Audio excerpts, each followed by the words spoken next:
अब हम स्टार्ट करेंगे एक्सरसाइज 3.3 मैट्रिक्स की एक्सरसाइज थर्ड और ये क्लास 12 मैथ से। इसमें आइए हम देखते हैं फर्स्ट क्वेश्चन क्या कह रहा है, ट्रांसपोज बताना है। तो ट्रांसपोज में क्या होता है, रो को कॉलम में कन्वर्ट कर देना है और कॉलम को रो में कन्वर्ट कर देना ही एक ट्रांसपोज हो जाता है। ट्रांसपोज को ए डैश से डिनोट करते हैं। जैसे क्वेश्चन नंबर 1 में सिंपली ये करना है। क्वेश्चन नंबर 2 में क्या करना है, देखो ए मैट्रिक्स गिवन है, आपको बी मैट्रिक्स गिवन है। तो इसमें क्या कह रहा है, अगर हम ए और बी, इसका फर्स्ट पार्ट क्या कह रहा है, अगर हम ए और दोनों को ऐड कर दें फिर उसका ट्रांसपोज करें तो किसके इक्वल आएगा, ए का ट्रांसपोज अलग कर दें, बी का ट्रांसपोज अलग कर दें, उसको ऐड कर दें, इसके इक्वल आना दिखाना है, बस नॉर्मली कर लेंगे। ऐसे आपको सेकंड पार्ट देखना है, उसको नॉर्मली सब्ट्रैक्ट करके ट्रांसपोज करें या उसका अलग अलग ट्रांसपोज करके सब्ट्रैक्ट कर दें। ठीक है। क्वेश्चन नंबर 3 क्या कह रहा है, अगर आपका ट्रांसपोज अगर आपको ये दे रखा है और बी दे रखा है तो वेरीफाई क्या करना है, तो देखो ट्रांसपोज ए का करना है, ए का ट्रांसपोज गिवन है, फिर ट्रांसपोज का ट्रांसपोज कर देना है तो आपको नॉर्मली ए मैट्रिक्स के मिल जाएगा, है ना। ट्रांसपोज का ट्रांसपोज करोगे तो वही मिल जाएगा जो पहले था। ठीक, तो ऐसे आपको क्वेश्चन नंबर 3 भी इजी कर देना है। ठीक है, सेम करना, बस ए डैश दे रखा है, ठीक, ए डैश का ए निकालना है बस।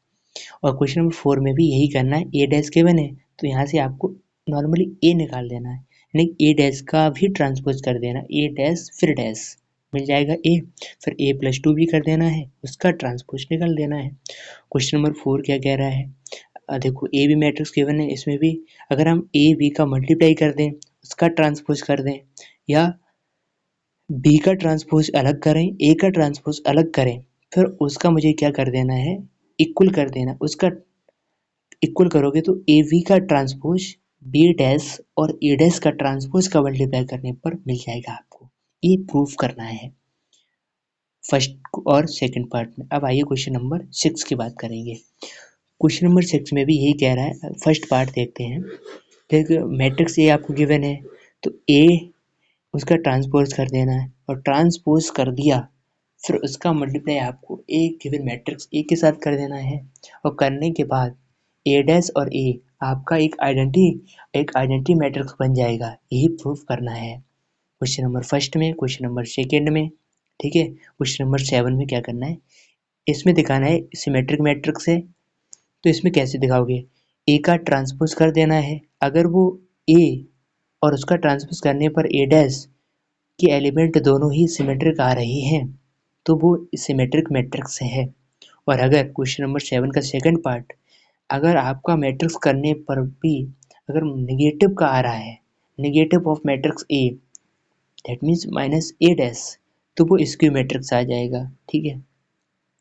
अब क्वेश्चन नंबर 8 भी सिमिलरली ऐसे ही है, इसमें दिखाना ये है कि वेरीफाई करना है ए प्लस ए डैश एक सिमेट्रिक मैट्रिक्स होता है।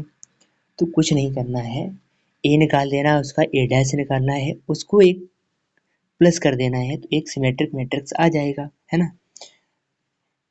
आ भी रहा था पहले और उनको उन्हीं दोनों को ऐड कर देना है।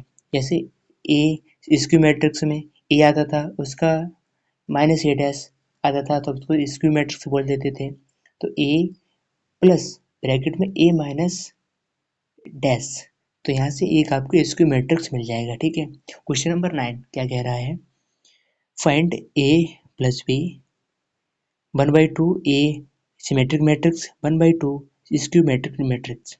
कुछ नहीं करना है, ए गिवन है, ए डैश निकाल देना है, उसको सिमेट्रिक मैट्रिक्स निकाल देना है और फिर आपको skew matrix skew symmetric matrix निकाल देना, उसमें हाफ का मल्टीप्लाई कर देना है, उसमें भी हाफ का मल्टीप्लाई कर देना है और अलग अलग लिख देना है बस। क्वेश्चन नंबर 10 भी सिमिलर ऐसे ही करना है, कुछ नहीं करना है, ए डैश ट्रांसपोज निकाल देना है, ट्रांसपोज निकालने के बाद उसको ऐड कर देना है, हाफ से मल्टीप्लाई कर देना, अलग अलग लिख देना है।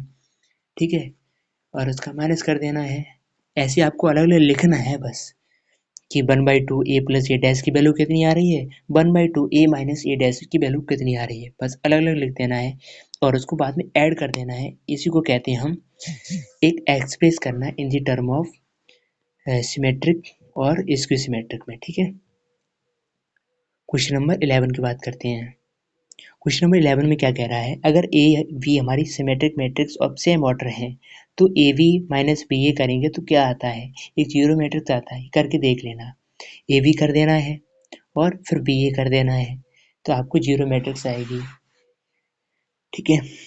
और क्वेश्चन नंबर 12 ये कह रहा है ए डैश अगर आई हो रहा है तो इफ दी गिवन, तो कुछ नहीं करना है, सिमेट्रिक मैट्रिक्स निकाल देनी है और आई आइडेंटिटी हम जानते हैं 1 0 लिख देना है, 1001 आइडेंटिटी की इक्वेट कर देना है और इक्वल कर देना है करस्पॉन्डिंग एलिमेंट इक्वल कर देना, वहाँ से आपको एक वैल्यू निकाल देना है, एस कॉस अल्फा को इक्वल कर दो या साइन अल्फा को इक्वल कर दो, तो बस वहाँ से आप वैल्यू निकाल लेंगे।